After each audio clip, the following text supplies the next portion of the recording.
Hello friends, ഞാൻ അജയ്. അഥവാ നിങ്ങൾ പുതിയ പാസ്പോർട്ടിന് വേണ്ടിയിട്ട് അപ്ലൈ ചെയ്യാൻ നോക്കുകയാണെങ്കിൽ ഈ വീഡിയോ നിങ്ങൾക്കാണ്. ഇപ്പം പുതിയ പാസ്പോർട്ട് അപ്ലൈ ചെയ്യാൻ വേണ്ടിയിട്ട് വലിയ ചേഞ്ചസ് കൊണ്ടുവന്നിരിക്കുകയാണ്. ഇതിൽ നിങ്ങൾക്ക് ഇപ്പോൾ നേരത്തെ കാലം ഫീസ് കുറച്ചുകൂടെ കൂടുതലായിരിക്കുകയാണ്. അതും 14 വർഷം കഴിഞ്ഞിട്ട് ഫീസ് മാത്രം ചേഞ്ച് ആയതല്ല, ഇനി നിങ്ങൾക്ക് കിട്ടുന്നത് ചിപ്പ് ഇനേബിൾ ഇ പാസ്ബുക്ക് എന്ന് വെച്ചാൽ നിങ്ങളെ പാസ്പോർട്ടിൽ ഒരു ഇലക്ട്രോണിക് ചിപ്പ് ആഡ് ആയിട്ടുണ്ടാകും. എന്ന് വെച്ചാൽ നിങ്ങളെ ഡാറ്റ വന്നിട്ട് ഡിജിറ്റലിലൂടെ സേവ് ആകാൻ വേണ്ടിയിട്ടാണ്. സോ നമുക്ക് ഈ വീഡിയോയിൽ കാണാം നമ്മളെ പുതിയ പാസ്പോർട്ട് എങ്ങനെ അപ്ലൈ ചെയ്യേണ്ടതെന്ന് പറയാം. ഫുൾ പ്രോസസ് ഞാൻ ഈ വീഡിയോയിൽ പറഞ്ഞുതരും. ഒരു വീഡിയോയിലേക്ക് പോകാം. ഫസ്റ്റ് നിങ്ങൾ ബ്രൗസർ ഓപ്പൺ ചെയ്യുക, അതിനുശേഷം സെർച്ച് ചെയ്യുക പാസ്പോർട്ട് സേവ. അതിനുശേഷം ഫസ്റ്റിൽ കാണുന്ന ലിങ്കിൽ ക്ലിക്ക് ചെയ്യുക. അതിനുശേഷം ഓപ്പൺ ആയി വരുമ്പോൾ ഇതേപോലെ ഇന്റർഫേസ് കാണാൻ പറ്റും. ഇതാണ് ഗവൺമെന്റിന്റെ ഒഫീഷ്യൽ വെബ്സൈറ്റ്. ഇനി ഇവിടെ നിങ്ങൾ അഥവാ പുതിയ പാസ്പോർട്ടിന് വേണ്ടിയിട്ട് അപ്ലൈ ചെയ്യുകയാണെങ്കിൽ ഇവിടെ നിങ്ങൾക്ക് ലോഗിൻ ഐ ഡി വേണം. ലോഗിൻ ഐ ഡി ഇല്ലെങ്കിൽ ഫസ്റ്റ് നമുക്ക് ഇവിടെ രജിസ്ട്രേഷൻ ചെയ്യണം. അതിനുവേണ്ടി ഇവിടെ രജിസ്റ്റർ എന്ന ഓപ്ഷൻ കാണാൻ പറ്റും. ഈ ഓപ്ഷൻ നമുക്ക് ക്ലിക്ക് ചെയ്യണം. അതിനുശേഷം നമുക്ക് ഇവിടെ പാസ്പോർട്ട് ഓഫീസ് തന്നെ സെലക്ട് ചെയ്ത് കൊടുക്കണം. അതിനുശേഷം ഇവിടെ CPV ഡൽഹി ഓപ്ഷൻ വന്നിട്ട് ഇത് വന്നിട്ട് ഡിപ്ലോമാറ്റിക് അത് ഓഫീഷ്യൽ പാസ്പോർട്ടിന് വേണ്ടി മാത്രമാണ്. നമുക്ക് നോർമൽ പാസ്പോർട്ടിന് വേണ്ടിയിട്ട് ഇവിടെ പാസ്പോർട്ട് ഓഫീസ് തന്നെ സെലക്ട് ചെയ്ത് കൊടുക്കണം. അതിനുശേഷം നിങ്ങളെ സ്റ്റേറ്റിന്റെ അക്കോർഡിംഗ് ഏതാണ് പാസ്പോർട്ട് ഓഫീസ് ഉണ്ട് ഇവിടെ സെലക്ട് ചെയ്ത് കൊടുക്കണം. അതിനുശേഷം നിങ്ങളെ ഫുൾ നെയിം ഇവിടെ ടൈപ്പ് ചെയ്ത് കൊടുക്കണം. അതിനുശേഷം നിങ്ങളെ ഇമെയിൽ ഐ ഡി ഇവിടെ ടൈപ്പ് ചെയ്ത് കൊടുക്കുക. അതേപോലെ ഇവിടെ Gmail ID കൊടുത്തതിന് ശേഷം ഇവിടെ താഴെ 2 ഓപ്ഷനുകൾ കാണാൻ പറ്റും. ഇത് വന്നിട്ട് എന്താണെന്ന് വെച്ചാൽ നിങ്ങൾ അഥവാ ഈ ഇമെയിൽ ഐ ഡിനെ ലോഗിൻ ഐ ഡിയിലേക്ക് കൺവേർട്ട് ചെയ്യുന്നു ഇവിടെ ചോദിക്കുന്നതാണ്. അപ്പോൾ ഇത് നല്ല കാര്യമാണ്. നമുക്ക് സെപ്പറേറ്റ് ആയിട്ട് യൂസർ ഐ ഡി ഒന്നും ക്രിയേറ്റ് ചെയ്യേണ്ട ആവശ്യം വരില്ല. നമുക്കിത് ഓർമ്മയിലും ഉണ്ടാകും. അപ്പോൾ നമുക്ക് യെസ് എന്ന് കൊടുക്കാം. അപ്പോൾ നമ്മളെ സെയിം ഇമെയിൽ ഐ ഡി വന്നിട്ട് ലോഗിൻ ഐ ഡി ആയിട്ട് കൺവേർട്ട് ആയി വന്നു. ഇനി നമുക്ക് ചെക്ക് അവൈലബിലിറ്റി ഓപ്ഷനിൽ ക്ലിക്ക് ചെയ്യണം. അതിനുശേഷം ചെക്ക് ചെയ്യണം ഈ ലോഗിൻ ഐ ഡി അവൈലബിൾ ആണോ അതോ നേരത്തെ ഏതെങ്കിലും ലോഗിൻ ഐ ഡി ക്രിയേറ്റ് ചെയ്തിട്ടുണ്ടായിരുന്നോ ഈ ഇമെയിൽ ഐ ഡി വെച്ചിട്ട്. എന്റെ കേസിൽ ഇത് അവൈലബിൾ ആണ്. സോ നമുക്ക് ഇതിനെ യൂസ് ചെയ്യാൻ പറ്റും. ഇനി നമുക്കൊരു പാസ്വേഡ് സെറ്റ് ചെയ്ത് കൊടുക്കണം. ഇവിടെ നമുക്ക് ഇഷ്ടമുള്ള ഏതെങ്കിലും പാസ്വേഡ് സെറ്റ് ചെയ്ത് കൊടുക്കാൻ പറ്റും. ഇവിടെ പാസ്വേഡ് സെറ്റ് ചെയ്യുമ്പോൾ ഫസ്റ്റ് ലെറ്റർ ക്യാപിറ്റൽ ആയിരിക്കും, ബാക്കി സ്മോൾ. അതിനുശേഷം ഏതെങ്കിലും സിമ്പിൾ ഡോളറോ അതോ അറ്റ് എന്തെങ്കിലും കൊടുക്കണം. അതിനുശേഷം നമ്പർ കൊടുക്കണം. അതിനുശേഷം സൈനപ്പിൽ ക്ലിക്ക് ചെയ്യുക. ഇനി നെക്സ്റ്റ് വരുന്നതാണ് നമ്മളെ OTP ഇവിടെ ടൈപ്പ് ചെയ്ത് കൊടുക്കണം. OTP ബേസിക്കലി നിങ്ങളെ ഇമെയിൽ ഐ ഡിയിലൂടെ സെൻഡ് ചെയ്തിട്ടുണ്ടാകും. ആ OTP നമുക്ക് ഇവിടെ ടൈപ്പ് ചെയ്ത് കൊടുക്കണം. അതിനുശേഷം നമ്മൾ കംപ്ലീറ്റ് സൈനപ്പ് ഓപ്ഷൻ ക്ലിക്ക് ചെയ്യാം. ഇതേപോലെ നമ്മൾ നോക്കുമ്പോൾ നമ്മളെ ലോഗിൻ ഐ ഡി ഇവിടെ ക്രിയേറ്റ് ചെയ്ത് കഴിഞ്ഞു. ഇനി back to login option click ചെയ്യുമ്പോൾ ഇനി നമ്മളെ ലോഗിൻ ഐ ഡി വന്നിട്ട് നമ്മളിപ്പം ക്രിയേറ്റ് ചെയ്ത ലോഗിൻ ഐ ഡി ഇവിടെ നമുക്ക് ടൈപ്പ് ചെയ്ത് കൊടുക്കണം. അതിനുശേഷം കണ്ടിന്യൂ ഓപ്ഷൻ ക്ലിക്ക് ചെയ്യാം. ഇവിടെ നമ്മൾ പാസ്വേഡിലൂടെ ലോഗിൻ ചെയ്ത് കൊടുക്കാം. പാസ്വേഡ് ഒന്ന് സെലക്ട് ചെയ്ത് കൊടുക്കുക. അതിനുശേഷം പാസ്വേഡ് ടൈപ്പ് ചെയ്ത് കൊടുക്കുക. അതിനുശേഷം സൈൻ ഇൻ ക്ലിക്ക് ചെയ്യുക. ഇതേപോലെ നമ്മൾ ഈ പോർട്ടലിന്റെ അകത്ത് ലോഗിൻ ആയി കഴിഞ്ഞു. അതേപോലെ ലോഗിൻ ആകുമ്പോൾ ഇവിടെ നമുക്ക് ഒരുപാട് സർവീസസും കാണാൻ പറ്റും. എന്റെ കേസിൽ നമുക്ക് ഇനി പുതിയ പാസ്വേഡ് ക്രിയേറ്റ് ചെയ്യാൻ വേണ്ടിയിട്ട് ഇവിടെ നമുക്കൊരു ഓപ്ഷൻ കാണാൻ പറ്റും. Fresh passport or re issue of passport. ഈ ഒരു ഓപ്ഷൻ നമുക്ക് ക്ലിക്ക് ചെയ്യണം. ഇവിടെ സ്കിപ്പ് ഫോർ നൗ ഓപ്ഷനിൽ ക്ലിക്ക് ചെയ്യുക. ഇവിടെ നെക്സ്റ്റ് എന്ന് കൊടുക്കുക. ഇനി നിങ്ങളെ ഫ്രണ്ടിൽ പാസ്പോർട്ട് ടൈപ്പ് സെലക്ട് ചെയ്ത് കൊടുക്കണം. ഇവിടെ നമ്മൾ പുതിയ പാസ്പോർട്ടിന് വേണ്ടിയിട്ട് അപ്ലൈ ചെയ്യാണ്. അതുകൊണ്ട് നമുക്ക് ഇവിടെ ഫ്രഷ് പാസ്പോർട്ട് ഒന്ന് ക്ലിക്ക് ചെയ്യണം. അത് ആരെങ്കിലും റിന്യൂവൽ ചെയ്യുകയാണെങ്കിൽ റീ ഇഷ്യൂ ഓഫ് പാസ്പോർട്ടിൽ ക്ലിക്ക് ചെയ്യാം. ഇനി നെക്സ്റ്റ് ക്വസ്റ്റ്യൻ വരുന്നതാണ് ടൈപ്പ് ഓഫ് ആപ്ലിക്കേഷൻ. ഇവിടെ നമുക്ക് നോർമൽ അതോ തക്താൽ ഓപ്ഷൻ കാണാൻ പറ്റും. ഇപ്പൊ നമ്മളെ പാസ്പോർട്ടിനെ ക്രിയേറ്റ് ചെയ്യാൻ വേണ്ടിയിട്ടുള്ള ഫീസ് വന്നിട്ട് നല്ല ചേഞ്ചസ് ആയിരിക്കുകയാണ്. എങ്ങനെയാണെന്ന് വെച്ചാൽ നേരത്തെ നമ്മൾ നോർമൽ പാസ്പോർട്ട് ക്രിയേറ്റ് ചെയ്യുമ്പോൾ നമുക്ക് 1500 രൂപ മാത്രം തന്നെ ഉണ്ടായിരുന്നു. ഇപ്പൊ വന്നിട്ട് ആ ഫീസ് കൂടി ഇപ്പൊ 2500 രൂപ ആയിട്ടുണ്ട്. ഇനി നിങ്ങൾ ഫസ്റ്റ് ജൂലൈ മുതൽ പാസ്പോർട്ട് ക്രിയേറ്റ് ചെയ്യുകയാണെങ്കിൽ നിങ്ങൾക്ക് 2500 റുപ്പീസ് പേ ചെയ്യണം. അഥവാ നിങ്ങൾ തക്താന്റെ കേസിൽ പാസ്പോർട്ട് ക്രിയേറ്റ് ചെയ്യണമെങ്കിൽ ഇവിടെ വന്നിട്ട് ഫീസും കൂടുതലാണ്. അതിന്റെ കൂടെ തന്നെ അഡീഷണൽ ഡോക്യുമെന്റുകൾ നിങ്ങൾക്ക് കൊടുക്കേണ്ടി വരും. ഏതാണെന്ന് വെച്ചാൽ തക്താന്റെ ലിസ്റ്റിൽ ഏതാണ് ഡോക്യുമെന്റ് കാണുന്നോ അതിന് നമുക്ക് കൊടുക്കേണ്ടി വരും. അതേപോലെ നോർമൽ പാസ്പോർട്ട് ക്രിയേറ്റ് ചെയ്യേണ്ടത് വളരെ ഈസിയാണ്. അഥവാ നിങ്ങളുടെ ടൈം ഉണ്ടെങ്കിൽ അപ്പോൾ നിങ്ങൾക്ക് പൈസയും സേവ് ആകും. അതിന്റെ കൂടെ ഡോക്യുമെന്റുകളും കുറച്ച് തന്നെ കൊടുക്കേണ്ടി വരും. ഇപ്പം തക്താന്റെ കേസിൽ നമ്മൾ ഫീസ് കാണുമ്പോൾ 5000 റുപ്പീസ് ആയിരിക്കുകയാണ്. അതേപോലെ നമ്മൾ ടൈപ്പ് ഓഫ് ബുക്ക്ലെറ്റിൽ വരുമ്പോൾ ഇവിടെ നമുക്ക് 36 പേജസും 60 പേജസ് കാണാൻ പറ്റും. തക്താന്റെ കേസിൽ നിങ്ങൾ അഥവാ 36 പേജസ് സെലക്ട് ചെയ്യണമെങ്കിൽ 5000 പേ ചെയ്യണം. അഥവാ 60 പേജസ് സെലക്ട് ചെയ്യണമെങ്കിൽ 1000 റുപ്പീസ് എക്സ്ട്രാ ആകും. അഥവാ നോർമൽ പാസ്പോർട്ട് ക്രിയേറ്റ് ചെയ്യണമെങ്കിൽ ഇവിടെ 36 പേജസ് സെലക്ട് ചെയ്യണമെങ്കിൽ നിങ്ങൾക്ക് 2500 റുപ്പീസ് ആകും. അതേപോലെ 60 പേജസ് സെലക്ട് ചെയ്യണമെങ്കിൽ 1000 റുപ്പീസ് എക്സ്ട്രാ ആകും. അങ്ങനെയാണെങ്കിൽ നോർമൽ പാസ്പോർട്ടിൽ നിങ്ങൾക്ക് 3500 റുപ്പീസ് ആകും. തക്താൽ പാസ്പോർട്ടിൽ നിങ്ങൾക്ക് 6000 റുപ്പീസ് ആകും. സോ നമ്മളിവിടെ നോർമൽ പാസ്പോർട്ട് സെലക്ട് ചെയ്ത് കൊടുക്കാം. അതിനുശേഷം 36 പേജസ് സെലക്ട് ചെയ്ത് കൊടുക്കാം. അഥവാ നിങ്ങൾ കുറച്ച് ട്രാവൽ ചെയ്യുകയാണെങ്കിൽ സെലക്ട് ചെയ്ത് കൊടുക്കാം. അതിനുശേഷം save and next option click ചെയ്യുക. നിങ്ങളുടെ ഡോക്യുമെന്റ് എല്ലാം സൈഡിൽ വെക്കണം. അതിന്റെ രീതിയിലുള്ള ഏതൊക്കെ ഇൻഫർമേഷൻ നമുക്ക് കൊടുക്കണം അതൊക്കെ നമുക്ക് സെയിം ടു സെയിം ഇവിടെ കൊടുക്കണം. അതിനുശേഷം ഫസ്റ്റ് നെയിം വന്നിട്ട് ഇവിടെ ഗിവൻ നെയിമിൽ കൊടുക്കണം. ലാസ്റ്റ് നെയിം വന്നിട്ട് ഇവിടെ സർനെയിമിൽ കൊടുക്കണം. എങ്ങനെയാണെന്ന് വെച്ചാൽ എക്സാമ്പിൾ ആയിട്ട് പറഞ്ഞാൽ അഥവാ നിങ്ങളെ പേര് രാജേഷ് മണികുമാർ ആണെങ്കിൽ അപ്പോൾ ഇവിടെ രാജേഷ് മണി വന്നിട്ട് ഗിവൻ നെയിമിൽ കൊടുക്കണം. അതിനുശേഷം ലാസ്റ്റ് നെയിമിൽ നിങ്ങളെ കുമാർ വന്നിട്ട് സർനെയിമിൽ കൊടുക്കണം. അഥവാ നിങ്ങളെ പേര് വന്നിട്ട് രാജേഷ് കുമാർ ആണെങ്കിൽ രാജേഷ് വന്നിട്ട് ഗിവൻ നെയിമിൽ കൊടുക്കണം. കുമാർ വന്നിട്ട് സർനെയിമിൽ കൊടുക്കണം. കൊടുക്കണം. അഥവാ ആരെങ്കിലും കേസിൽ സിംഗിൾ പേരാണെങ്കിൽ രാജേഷ് എന്ന് മാത്രമാണെങ്കിൽ ആ പേര് വന്നിട്ട് ഇവിടെ ഗിവൺ നെയിമിൽ മാത്രം കൊടുക്കുക. അതിനുശേഷം മെയിൽ ഫീമെയിൽ ജെൻഡർ ഇവിടെ സെലക്ട് ചെയ്ത് കൊടുക്കുക. അതിനുശേഷം ഇവിടെ ചോദിക്കുന്നുണ്ടാകും നിങ്ങൾക്ക് ഇവിടെ കൊടുത്ത പേരിന്റെ കൂടെ വേറെ ഏതെങ്കിലും പേരുകൾ ഉണ്ടോ എന്ന് ചോദിക്കുന്നുണ്ടാകും. അഥവാ നിങ്ങളെ കേസിൽ ഉണ്ടെങ്കിൽ യെസ് എന്ന് കൊടുത്തിട്ട് പറഞ്ഞു കൊടുക്കണം. എന്റെ കേസിൽ അങ്ങനെ ഒന്നുമില്ല, എന്റെ സെയിം പേരാണ്, സോ ഞാൻ നോ എന്ന് കൊടുത്തു. ഇതിനു മുമ്പേ നിങ്ങളെ പേര് ചേഞ്ച് ആയിട്ടുണ്ടോ എന്ന് ചോദിക്കുന്നു. എന്റെ കേസിൽ ഇല്ല, നോ എന്ന് കൊടുത്തു. ഇതിനുശേഷം നെക്സ്റ്റ് ഓപ്ഷൻ വരുന്ന ഡേറ്റ് ഓഫ് ബർത്ത്. ഈ കാലണ്ടർ ഓപ്ഷൻ ക്ലിക്ക് ചെയ്തിട്ട് നിങ്ങളെ ഡേറ്റ് ഓഫ് ബർത്ത് സെലക്ട് ചെയ്ത് കൊടുക്കുക. ഡേറ്റ്, മന്ത്, ഇയർ കറക്റ്റ് ആയിട്ട് സെലക്ട് ചെയ്ത് കൊടുക്കുക. അതിനുശേഷം ചോദിക്കുന്നുണ്ടാകും നിങ്ങൾ ജനിച്ച പ്ലേസ് വന്നിട്ട് ഇന്ത്യയുടെ പുറത്താണോ എന്ന്. എന്റെ കേസിൽ അങ്ങനെ ഒന്നുമില്ല, ഞാൻ ഇന്ത്യയുടെ അകത്താണ് ജനിച്ചത്, സോ ഞാൻ നോ എന്ന് കൊടുത്തു. അതിനുശേഷം നിങ്ങൾ എവിടെയാണ് ജനിച്ചത് ആ സ്ഥലത്തിന്റെ പേര് ഇവിടെ ടൈപ്പ് ചെയ്ത് കൊടുക്കണം. ഇതിനുശേഷം നിങ്ങൾ സ്റ്റേറ്റ് സെലക്ട് ചെയ്ത് കൊടുക്കണം, ഡിസ്ട്രിക്ട് സെലക്ട് ചെയ്ത് കൊടുക്കണം. അതേപോലെ ഇവിടെ കൊടുക്കുമ്പോൾ നിങ്ങളിപ്പോൾ താമസിക്കുന്ന അഡ്രസ് അല്ല കൊടുക്കേണ്ടത്, ഇവിടെ നിങ്ങളെ ജനിച്ച സ്റ്റേറ്റ്, ഡിസ്ട്രിക്ട്, പ്ലേസ് ആണ് കൊടുക്കേണ്ടത്. ഏതാണെന്ന് വെച്ചാൽ നിങ്ങളെ ബർത്ത് സർട്ടിഫിക്കറ്റിൽ എന്താണ് അഡ്രസ് ഉള്ളത് അത് സെയിം ടു സെയിം ഇവിടെ കൊടുക്കണം. അല്ലെങ്കിൽ നിങ്ങൾ താമസിക്കുന്ന അഡ്രസ് തന്നെ നിങ്ങൾ ജനിച്ച അഡ്രസ് ആണെങ്കിൽ ഇവിടെ നിങ്ങൾക്ക് കൊടുക്കാം. ഇനി മെറിറ്റൽ സ്റ്റേറ്റസിൽ നിങ്ങൾ മാരീഡ് ആണോ അൺമാരീഡ് ആണോ സിംഗിൾ ആണോ ഇവിടെ കൊടുക്കുക. ഇത് നിങ്ങൾ അക്കോർഡിംഗ് ഏതാണോ നിങ്ങൾ സെലക്ട് ചെയ്ത് കൊടുക്കുക. അതിനുശേഷം സിറ്റിസൺഷിപ്പ് ഓഫ് ഇന്ത്യ ഇതിൽ ക്ലിക്ക് ചെയ്യുമ്പോൾ ഇവിടെ നമുക്ക് ബർത്ത് തന്നെ സെലക്ട് ചെയ്ത് കൊടുക്കണം. അഥവാ നിങ്ങൾ ഇന്ത്യയുടെ അകത്ത് ജനിച്ചിട്ടുണ്ടെങ്കിൽ അതിനുശേഷം നിങ്ങളെ പാൻ കാർഡ് ആയാലും നിങ്ങളെ വോട്ടർ ഐ ഡി കാർഡ് നിങ്ങൾ ക്രിയേറ്റ് ചെയ്തിട്ടുണ്ടാകും, അതിന്റെ നമ്പർ ഇവിടെ നമുക്ക് കൊടുക്കണം. ഇവിടെ ഞാൻ ഒരു കാര്യം പറഞ്ഞുതരാം, ഒരു ചില പേരിൽ അവരവരിലെ വോട്ടർ ഐ ഡി കാർഡ് കാണൂലായിരിക്കും, സോ നമുക്ക് ഇവിടെ ബ്ലാങ്ക് ആയിട്ട് വിടാനും പറ്റും. അഥവാ ഈ കാര്യങ്ങൾ അവൈലബിൾ ആണെങ്കിൽ മാത്രം ഇവിടെ ഫിൽ ചെയ്ത് കൊടുക്കണം. ഇതിനുശേഷം എംപ്ലോയ്മെന്റ് ടൈപ്പ് സെക്ഷനിൽ വരുമ്പോൾ ഇവിടെ അഥവാ നിങ്ങൾ ഗവൺമെന്റ് സർവന്റ് ആണോ അതോ പ്രൈവറ്റ് സെക്ടറിൽ വർക്ക് ചെയ്യാണോ അതോ നിങ്ങൾ സ്വന്തമായിട്ട് ബിസിനസ് ചെയ്യാണോ,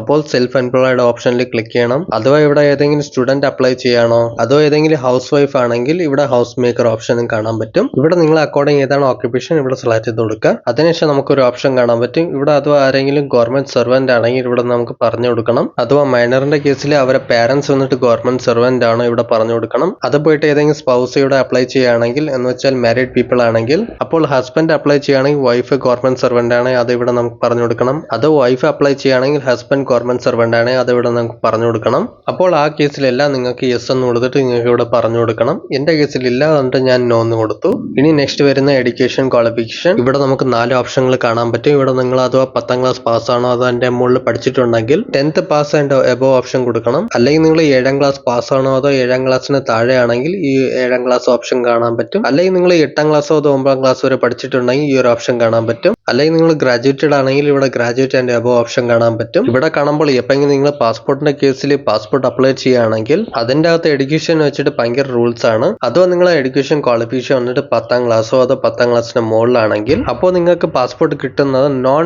ECR കാറ്റഗറിയുടെ അണ്ടറിൽ വരും. ഇപ്പൊ നമ്മളിവിടെ 10th സെലക്ട് ചെയ്യുമ്പോൾ ഇവിടെ നമുക്ക് നെക്സ്റ്റ് ഓപ്ഷൻ വരുന്നത് ഇവിടെ നോൺ ECR കാറ്റഗറിയുടെ പാസ്പോർട്ട് ആണ്. ഇതിൽ നമ്മൾ എലിജിബിൾ ആയിക്കൊള്ളും. അഥവാ ഒരു ചിലവരെ കേസിൽ 10ാം ക്ലാസ് കുറവാണെങ്കിൽ അവരെ കേസിലും പാസ്പോർട്ട് ക്രിയേറ്റ് ചെയ്യാൻ പറ്റും. പക്ഷെങ്കിൽ അവരെ പാസ്പോർട്ടിൽ ഇമിഗ്രേഷൻ ക്ലിയറൻസ് റിക്വയർഡ് എന്നൊരു മെൻഷനായി കാണിക്കും. സോ ഈ കേസിൽ നമ്മളെ പാസ്പോർട്ട് നോൺ ECR കാറ്റഗറിയിൽ വരികയാണെങ്കിൽ നമ്മളെ പാസ്പോർട്ട് വന്നിട്ട് പവർഫുൾ പാസ്പോർട്ട് ആണ്. അതിനുവേണ്ടി നമ്മളെ ക്വാളിഫിക്കേഷൻ വന്നിട്ട് 10ാം ക്ലാസ് അല്ലെങ്കിൽ 10ാം ക്ലാസ്സിന്റെ മുകളിൽ ഉണ്ടാകണം. ഇനി ഇതിന്റെ അകത്ത് എന്താണ് ഡിഫറൻസ് ഉണ്ടാകും, എല്ലാവരും മനസ്സിൽ വേറെ സംശയങ്ങൾ കാണും. ഇവിടെ കാണുമ്പോൾ ഒരു ചില കൺട്രീസ് ഉണ്ട്, നിങ്ങൾ ജോലി ചെയ്യാൻ പോകുകയാണെങ്കിൽ UAE, Saudi Arabia, Qatar, Oman, Kuwait, Sudan, Malaysia ഇങ്ങനത്തെ കൺട്രിയിലെല്ലാം നിങ്ങൾ അഥവാ പണിക്ക് പോകുകയാണെങ്കിൽ അപ്പോൾ പ്രൊട്ടക്ടർ ഓഫ് ഇമിഗ്രേഷൻ്റെ ക്ലിയറൻസ് വാങ്ങിക്കേണ്ടി വരും. അവിടെ തന്നെ നിങ്ങൾ നോൺ ECR കാറ്റഗറിയുടെ പാസ്പോർട്ട് വെച്ചിരിക്കുകയാണെങ്കിൽ അവിടെ നിങ്ങൾക്ക് ക്ലിയറൻസിന്റെ ഒരു ആവശ്യം വരില്ല. അഥവാ നിങ്ങളെ പാസ്പോർട്ട് വന്നിട്ട് നിങ്ങൾക്ക് അഥവാ ക്വാളിഫിക്കേഷൻ വന്നിട്ട് 10ാം ക്ലാസ് ഇല്ലെങ്കിൽ അതിനുവേണ്ടി ഒരു ചില കാറ്റഗറി ഇവിടെ ഉണ്ട്.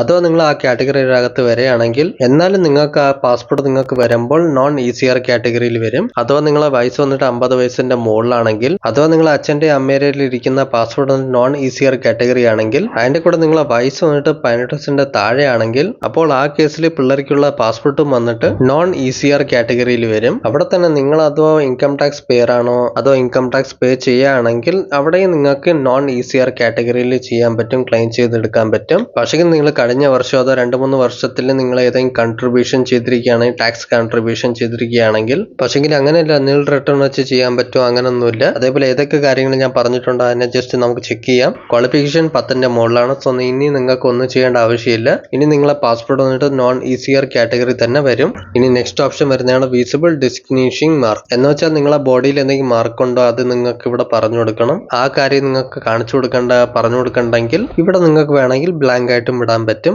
അതിനുശേഷം നിങ്ങളിൽ അതോ ആധാർ നമ്പർ ഉണ്ടെങ്കിൽ ഇവിടെ നമുക്ക് മെൻഷൻ ചെയ്ത് കൊടുക്കണം. അതിനുശേഷം നിങ്ങൾ ആധാറിനെ യൂസ് ചെയ്യാൻ വേണ്ടിയിട്ട് അതിന്റെ പെർമിഷൻ ഇവിടെ നമുക്ക് അലോ ചെയ്ത് കൊടുക്കണം, യെസ് കൊടുക്കണം.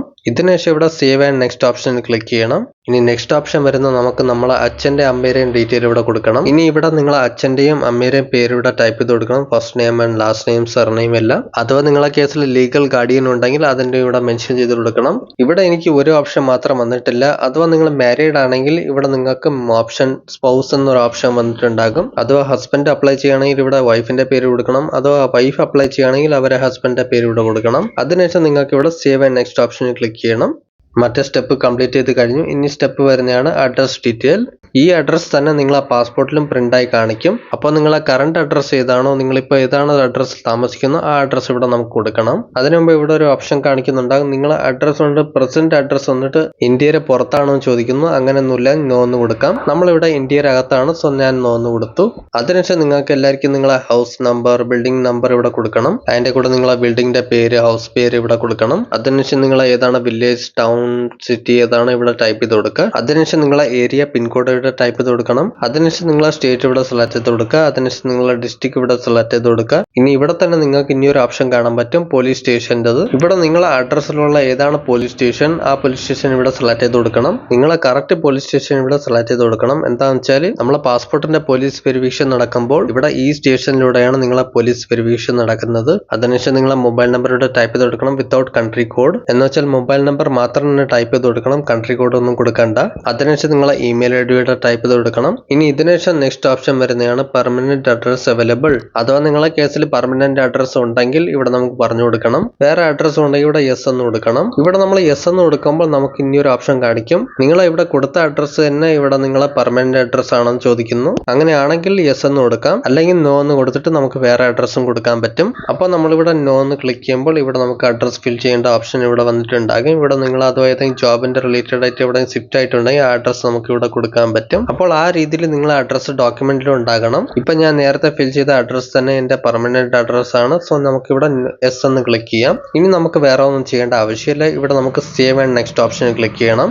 ഇനി നെക്സ്റ്റ് സെക്ഷൻ വരുന്നതാണ് എമർജൻസി കോൺടാക്ട് ഡീറ്റെയിൽ. ഇവിടെ നിങ്ങൾക്ക് first name and address section വരണം. ഇവിടെ നിങ്ങൾക്ക് നിങ്ങളെ അച്ഛനോ അമ്മയുടെ പേര് ഇവിടെ ഫിൽ ചെയ്ത് കൊടുക്കാൻ പറ്റും, അല്ലെങ്കിൽ നിങ്ങളെ ചേട്ടന്റെ ഡീറ്റെയിൽ ഇവിടെ കൊടുക്കാൻ പറ്റും. പക്ഷെങ്കിൽ ഇവിടെ ബേസിക്കലി എമർജൻസി കോൺടാക്ട് ഡീറ്റെയിലിൽ ഫാമിലി മെമ്പറിന്റെ ഡീറ്റെയിൽ തന്നെ ചോദിക്കുന്നുണ്ടാകും. അഥവാ നിങ്ങൾ ആരെങ്കിലും പേര് ഇവിടെ കൊടുക്കുകയാണെങ്കിൽ അവരുടെ അഡ്രസ് ഇവിടെ സെയിം ലൈനിൽ ടൈപ്പ് ചെയ്ത് കൊടുക്കണം. അതിനുശേഷം മൊബൈൽ നമ്പർ ഇവിടെ ടൈപ്പ് ചെയ്ത് കൊടുക്കണം. ഇമെയിൽ ID ഉണ്ടെങ്കിൽ ഇവിടെ ടൈപ്പ് ചെയ്ത് കൊടുക്കണം. ടെലിഫോൺ നമ്പർ കാണൂല, അപ്പോൾ നിങ്ങൾക്ക് ഇവിടെ ബ്ലാങ്ക് ചെയ്ത് വിടാൻ പറ്റും. അതിനുശേഷം save and next option click ചെയ്യണം. ഇനി ഇതിനുശേഷം ഇവിടെ വീണ്ടും നിങ്ങളോട് ഒരു ചില ക്വസ്റ്റ്യൻ ചോദിക്കുന്നുണ്ടാകും. അതോ നിങ്ങളിൽ ഏതെങ്കിലും ID കാർഡ് ഉണ്ടോ എന്ന് ചോദിക്കുന്നുണ്ടാകും. ഇതുകൊണ്ട് ബേസിക്കലി ഒരു സ്പെസിഫിക് കണ്ടീഷനിൽ ഗവൺമെന്റ് വന്നിട്ട് ഒരു ID കാർഡ് ഇഷ്യൂ ചെയ്തിട്ടുണ്ടാകും. അതുണ്ടെങ്കിൽ ഇവിടെ നിങ്ങൾക്ക് പറഞ്ഞു കൊടുക്കണം. എന്റെ കേസിൽ ഇല്ല, അതുകൊണ്ട് ഞാൻ നോ എന്ന് കൊടുത്തു.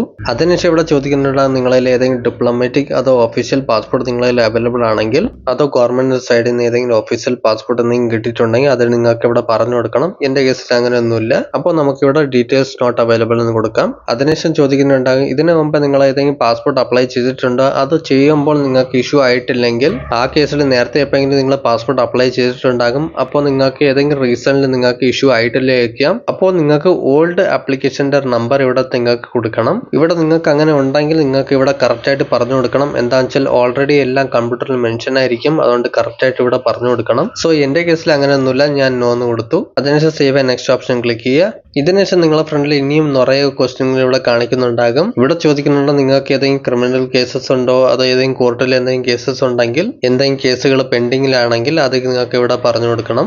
അതോ നിങ്ങൾക്ക് നേരത്തെ ഏതെങ്കിലും കൺട്രിയിൽ അറസ്റ്റോ ഏതെങ്കിലും കേസ് ഉണ്ടെങ്കിൽ അത് നിങ്ങൾക്ക് ഇവിടെ പറഞ്ഞു കൊടുക്കണം. അഥവാ നിങ്ങൾക്ക് അങ്ങനെയൊന്നുമില്ല, നിങ്ങൾ നോർമൽ പേഴ്സൺ ആണെങ്കിൽ ഇവിടെ നിങ്ങൾക്ക് എല്ലാ കാര്യവും നോ നോ കൊടുക്കാം. അതിനുശേഷം save and next option click ചെയ്യുക. ഇനി നെക്സ്റ്റ് നമ്മളെ ഫ്രണ്ടിൽ പാസ്പോർട്ടിന്റെ പ്രിവ്യൂ ഇവിടെ കാണിക്കുന്നുണ്ടാകും. നമ്മളെ പാസ്പോർട്ടിൽ എങ്ങനെ ഡീറ്റെയിൽസ് ഫില്ലായി കാണിക്കുന്നു ഇവിടെ സെയിം ഇവിടെ കാണിക്കുന്നുണ്ടാകും. ഇവിടെ നിങ്ങൾക്ക് എന്താ ചെയ്യേണ്ടതെന്ന് വെച്ചാൽ നിങ്ങൾ ഈ പാസ്പോർട്ടിന്റെ ഫ്രണ്ടിൽ എന്തൊക്കെ ഇൻഫർമേഷൻ കാണുന്നുണ്ട് എല്ലാം കറക്റ്റ് ആണോ ജസ്റ്റ് വൺസ് ചെക്ക് ചെയ്യുക. നിങ്ങളെ അഡ്രസ്, പേര്, ഡേറ്റ് ഓഫ് ബർത്ത് എല്ലാം കറക്റ്റ് ആണെന്നെല്ലാം ചെക്ക് ചെയ്യുക. അതേപോലെ അച്ഛൻ്റെ അമ്മയുടെ പേരെല്ലാം കറക്റ്റ് ആണെങ്കിൽ എല്ലാ കാര്യവും കറക്റ്റ് ആണ് തോന്നുന്നെങ്കിൽ നിങ്ങൾക്ക് ഇവിടെ ഐ അഗ്രി ഓപ്ഷനിൽ ടിക്ക് മാർക്ക് ചെയ്ത് കൊടുക്കണം. അതിനുശേഷം സേവ് ആൻഡ് നെക്സ്റ്റ് ഓപ്ഷനിൽ ക്ലിക്ക് ചെയ്യണം. ഇനി നമ്മളെ ഫ്രണ്ടിൽ നെക്സ്റ്റ് സ്റ്റെപ്പ് വരുന്നതാണ് ഡോക്യുമെന്റ്. അത് ഇവിടെ നമ്മളെ പാസ്പോർട്ട് ക്രിയേറ്റ് ചെയ്യാൻ വേണ്ടിയിട്ട് നിങ്ങൾക്ക് ഏതൊക്കെ ഡോക്യുമെന്റ് ഇവിടെ കൊടുക്കാൻ പോകുന്നു ഇവിടെ നമുക്ക് കൊടുക്കണം. ഇവിടെ നമുക്ക് ഫസ്റ്റ് ഡോക്യുമെന്റ് കൊടുക്കേണ്ടത് പ്രൂഫ് ഓഫ് ബർത്തിൻ്റെത്. അഥവാ നിങ്ങളെ ബർത്തിന്റെ പ്രൂഫിൽ നിങ്ങൾക്ക് ബർത്ത് സർട്ടിഫിക്കറ്റ് ഉണ്ടെങ്കിൽ അത് നിങ്ങൾക്ക് ഇവിടെ കൊടുക്കാൻ പറ്റും. അത് പോയിട്ട് നിങ്ങൾക്ക് driving licence, election voter ID card, PAN card അതും നിങ്ങൾക്ക് ഇവിടെ കൊടുക്കാൻ പറ്റും. അത് പോയിട്ട് നിങ്ങളെ ഹൈസ്കൂൾ മാർക്ക്ഷീറ്റോ TC ഇവിടെ കൊടുക്കാൻ പറ്റും. സോ നിങ്ങളെ കേസിൽ ഏതാണ് ആപ്ലിക്കബിൾ അത് സെലക്ട് ചെയ്ത് കൊടുക്കുക. ഇനി നെക്സ്റ്റ് ഓപ്ഷൻ വരുന്നതാണ് നമുക്ക് അഡ്രസ് പ്രൂഫിൻ്റെ ഇവിടെ കൊടുക്കണം. ഇവിടെ നമ്മൾ കാണുമ്പോൾ നമ്മളെ കറന്റ് അഡ്രസ്സിന്റെ പ്രൂഫ് ഇവിടെ നമുക്ക് സബ്മിറ്റ് ചെയ്ത് കൊടുക്കണം. അതിന്റെ ഡോക്യുമെന്റ് ഇവിടെ സബ്മിറ്റ് ചെയ്ത് കൊടുക്കണം. ഇവിടെ നിങ്ങൾക്ക് കുറെ ഡോക്യുമെന്റുകൾ കാണാൻ പറ്റും. ആധാർ കാർഡ് കൊടുക്കാൻ പറ്റും, ഇലക്ട്രിസിറ്റി ബില്ല് കൊടുക്കാൻ പറ്റും, ഗ്യാസ് ബില്ല് കൊടുത്തേക്ക് അതും കൊടുക്കാൻ പറ്റും, അതോ ബാങ്കിന്റെ പാസ്ബുക്ക് ആയാലും, അതേപോലെ റേഷൻ കാർഡ് കൊടുക്കാൻ പറ്റും, SC ST OBC സർട്ടിഫിക്കറ്റ് കൊടുക്കാൻ പറ്റും. സോ നമുക്കിവിടെ ആധാർ കാർഡ് ഓപ്ഷൻ സെലക്ട് ചെയ്ത് കൊടുക്കാം. അതിനുശേഷം നെക്സ്റ്റ് ഓപ്ഷൻ വരുന്നതാണ് പ്രൂഫ് ഓഫ് ECNR അഥവാ ECR കാറ്റഗറിയിൽ നിങ്ങൾ പാസ്പോർട്ട് ക്രിയേറ്റ് ചെയ്യണമെങ്കിൽ നിങ്ങൾക്ക് ഈ ഓപ്ഷൻ വരും. അഥവാ നിങ്ങൾ ക്വാളിഫിക്കേഷൻ ഉണ്ട് 10ന്റെ താഴെ ആണെങ്കിൽ നിങ്ങൾക്ക് 2 സർട്ടിഫിക്കറ്റ് എന്ന് കൊടുത്തിട്ട് നിങ്ങൾക്ക് ഇവിടെ പാസ്പോർട്ട് ക്രിയേറ്റ് ചെയ്യാൻ പറ്റും. പക്ഷേങ്കിൽ എന്റെ കേസിൽ ECNRന്റെ ഡോക്യുമെന്റ് പ്രൂഫ് ഇവിടെ കൊടുക്കണം. എങ്ങനെയാണെന്ന് വെച്ചാൽ ഞാൻ നേരത്തെ നിങ്ങളോട് പറഞ്ഞിട്ടുണ്ടായിരുന്നു. അഥവാ നിങ്ങളെ ക്വാളിഫിക്കേഷൻ ഉണ്ട് 10ന്റെ മുകളിലാണെങ്കിൽ അതോ 10ാം ക്ലാസ് ആണെങ്കിൽ അപ്പോൾ നിങ്ങൾക്ക് ഇവിടെ മെട്രിക്കുലേഷൻ ഓർ ഹയർ എഡ്യൂക്കേഷന്റെ സർട്ടിഫിക്കറ്റ് ഇവിടെ കൊടുക്കാൻ പറ്റും. അഥവാ നിങ്ങളെ ക്വാളിഫിക്കേഷൻ വന്നിട്ട് 12ന്റെ മുകളിലാണെങ്കിൽ അതിനുവേണ്ടി നിങ്ങൾക്ക് സെപ്പറേറ്റ് ആയിട്ട് കൊടുക്കേണ്ട ഓപ്ഷൻസ് ഇവിടെ കാണാൻ പറ്റും. സോ നിങ്ങളെ അക്കൗണ്ടിൽ നിങ്ങൾ സെലക്ട് ചെയ്ത് കൊടുക്കുക. സോ എന്റെ കേസിൽ ഞാനിവിടെ higher education pass certificate select ചെയ്ത് കൊടുത്തു. ഇനി ഇത്രയും ചെയ്തതിനു ശേഷം നമുക്ക് ഇവിടെ ഡിക്ലറേഷൻ അക്സെപ്റ്റ് ചെയ്ത് കൊടുക്കണം. നമ്മൾ ഇത്രയും കാര്യങ്ങൾ ചെയ്തെല്ലാം കറക്റ്റ് ആണെന്ന് പറഞ്ഞ് അതിനുശേഷം നിങ്ങൾ ഈ ഫോം വന്നിട്ട് ഏത് സ്ഥലത്ത് നിന്നാണോ ഫിൽ ചെയ്യുന്നത് ആ സ്ഥലത്തിന്റെ പേരുടെ ടൈപ്പ് ചെയ്ത് കൊടുക്കണം. അതിനുശേഷം നിങ്ങൾക്ക് സേവ് എന്ന് കൊടുക്കണം.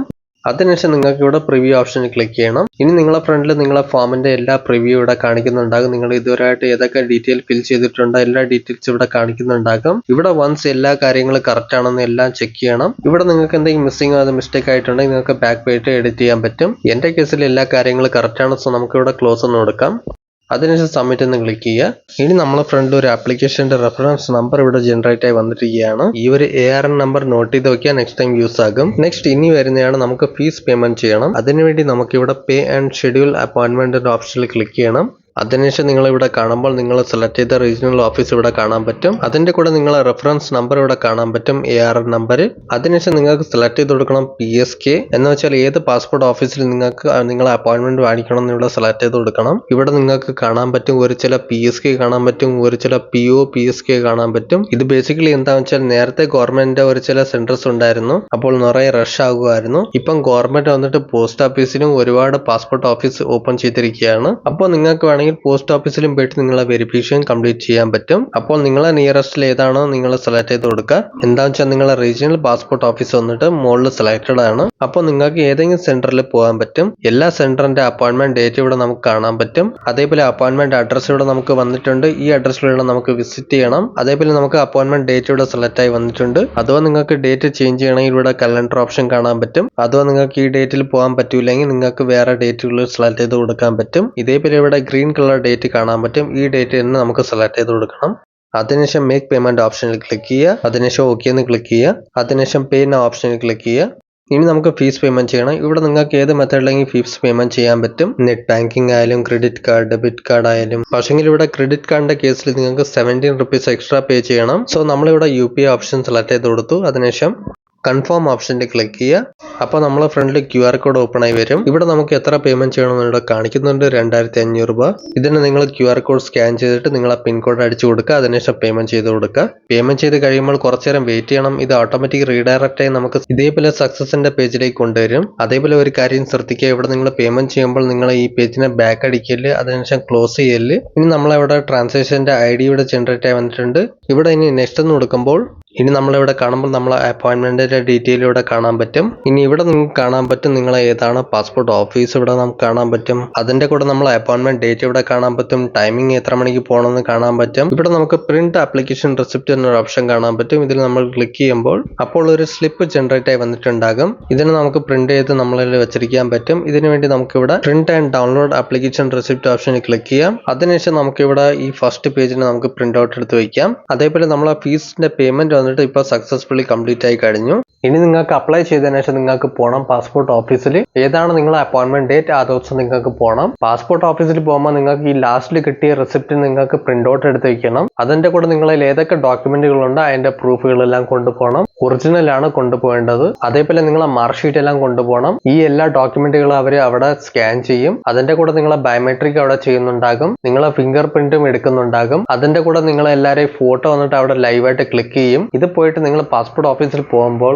നിങ്ങൾ ഫസ്റ്റ് എൻ്റർ ചെയ്യുമ്പോൾ അവിടെ നിങ്ങൾക്ക് ഒരു റിസപ്ഷൻ കൗണ്ടർ കാണും. അവിടെ നിന്ന് നിങ്ങൾക്ക് ഒരു ടോക്കൺ വാങ്ങിക്കണം. ടോക്കൺ വാങ്ങിച്ചതിന് ശേഷം നിങ്ങൾക്ക് ഞാൻ പറഞ്ഞിട്ടുണ്ടായിരുന്നു നിങ്ങളെ ഡോക്യുമെന്റ് എല്ലാം അവിടെ സ്കാൻ ചെയ്യിപ്പിക്കും. അതിനുശേഷം നിങ്ങളെ ബയോമെട്രിക് അവിടെ ചോദിക്കും. അതിനുശേഷം നിങ്ങൾക്ക് പോകേണ്ടതാണ് ബി കൗണ്ടറിൽ. ബി സെന്ററിൽ പോകുമ്പോൾ അവിടെ നിങ്ങളെ ഫയലെല്ലാം ക്രോസ് ചെക്ക് ചെയ്യും. അതിൽ എന്തെങ്കിലും ഇഷ്യൂസ് ഉണ്ടോ മിസ്മാച്ച് ഉണ്ടെങ്കിൽ ഉണ്ടോ എന്ന് ചെക്ക് ചെയ്യും. അതേപോലെ അവരെ വെരിഫിക്കേഷന്റെ അക്കോർഡിംഗ് എല്ലാ കാര്യങ്ങളും നിങ്ങളിൽ ഉണ്ടോ എന്നെല്ലാം ചെക്ക് ചെയ്യും. അതിനുശേഷം നിങ്ങൾക്ക് പോകേണ്ടതാണ് സി കൗണ്ടറിൽ. ഇനി സി കൗണ്ടർ വരുന്നതാണ്, ഇതാണ് പാസ്പോർട്ടിന്റെ മെയിൻ കൗണ്ടർ.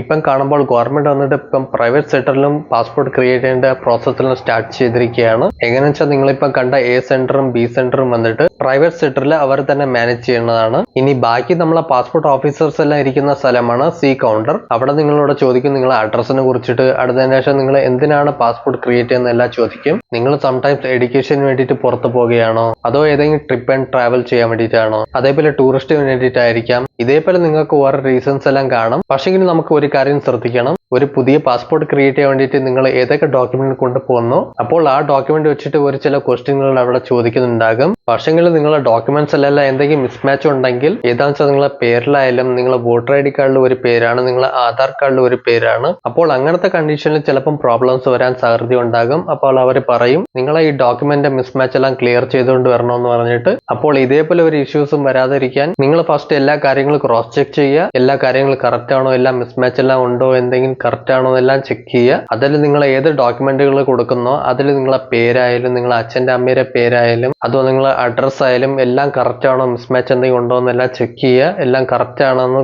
പറഞ്ഞിട്ട് നിങ്ങൾ കൊണ്ടുപോകണം. അതേപോലെ നിങ്ങളെ അഡ്രസ് വന്നിട്ട് വേറെ ആയിരിക്കാം. അപ്പോൾ അത് റിലേറ്റഡ് ആയിട്ട് നിങ്ങൾ ഏതെങ്കിലും പ്രൂഫ് കൊടുത്താൽ മതി. പക്ഷെങ്കിൽ അഥവാ നിങ്ങളെ പേരിൽ എന്തെങ്കിലും മിസ്റ്റേക്ക് ഉണ്ടെങ്കിൽ മിസ്മാച്ച് ഉണ്ടെങ്കിൽ അപ്പോൾ അവർ നിങ്ങളെ ഫയലിനെ ഹോൾഡ് ചെയ്യാൻ ചാൻസസ് ഉണ്ട്. അതിനുശേഷം നിങ്ങളോട് പറയും ഈ ഡോക്യുമെന്റ് നിങ്ങൾക്ക് കൊണ്ടുവരണമെന്ന് പറഞ്ഞിട്ട്. പക്ഷെങ്കിൽ മോസ്റ്റ്ലി എല്ലാവരുടെ കേസിൽ ഇതേപോലെ മിസ്റ്റേക്ക് ഒന്നും കാണൂലായിരിക്കാം. അപ്പോൾ നിങ്ങളെ ഫൈനൽ വെരിഫിക്കേഷൻ വന്നിട്ട് സി കൗണ്ടറിൽ തന്നെ കംപ്ലീറ്റ് ആകുന്നതാണ്. അതിനുശേഷം നിങ്ങളെ ഫോണിൽ ഒരു SMS വരും. അപ്പോൾ അതിൽ കാണിക്കും നിങ്ങളെ പാസ്പോർട്ട് ക്രിയേറ്റ് ചെയ്യേണ്ട പ്രോസസ്സ് അവർ അക്സെപ്റ്റ് ചെയ്തിരിക്കുകയാണെന്ന് പറഞ്ഞിട്ട്. ഇനി അതിനുശേഷം വരുന്നതാണ് നിങ്ങളെ പോലീസ് വെരിഫിക്കേഷൻ. ഇനി പോലീസ് വെരിഫിക്കേഷനിൽ എന്താവുന്ന വെച്ചാൽ എവിടെയാണോ നിങ്ങളെ പാസ്പോർട്ട് ക്രിയേറ്റ് ചെയ്തതാണോ വെരിഫിക്കേഷൻ ചെയ്തതാണോ അവരുടെ സൈഡിൽ നിന്ന് പോലീസ് ഡിപ്പാർട്ട്മെന്റിൽ അവർ ഡിജിറ്റലിലൂടെ നിങ്ങളെ ഫയൽ പാസ്പോർട്ട് ഫയൽ വന്നിട്ട് ട്രാൻസ്ഫർ ചെയ്യും. ഇപ്പോൾ വന്നിട്ട് എല്ലാം സിസ്റ്റമിലൂടെയാണ് ചെയ്യുന്നത്. അപ്പോൾ അവരുടെ സൈഡിൽ നിന്ന് റിപ്പോർട്ട് ചോദിക്കുന്നുണ്ടാകും. ഏതാണെന്ന് വെച്ചാൽ നിങ്ങൾക്ക് എന്തെങ്കിലും ക്രിമിനൽ കേസസ് ഉണ്ടോ, എന്തെങ്കിലും ക്രിമിനൽ റെക്കോർഡ് ഉണ്ടോ, എന്തെങ്കിലും കേസസ് ഉണ്ടോ എന്ന് ചെക്ക് ചെയ്തിട്ട് അവർ വെരിഫൈ ചെയ്യും. അത് നിങ്ങളെ ഡിസ്ട്രിക്റ്റിൽ പോകും. അതേപോലെ നിങ്ങൾ ഏതാണ് പോലീസ് സ്റ്റേഷൻ അവിടെ നിങ്ങൾക്ക് പോകും. അതിനുശേഷം അവിടെ നിന്ന് നിങ്ങളെ പോലീസ് വെരിഫിക്കേഷൻ ചെയ്യാൻ വേണ്ടി നിങ്ങളെ വീട്ടിൽ വരും. അല്ലെങ്കിൽ നിങ്ങളെ ഫോൺ ചെയ്ത് അവർ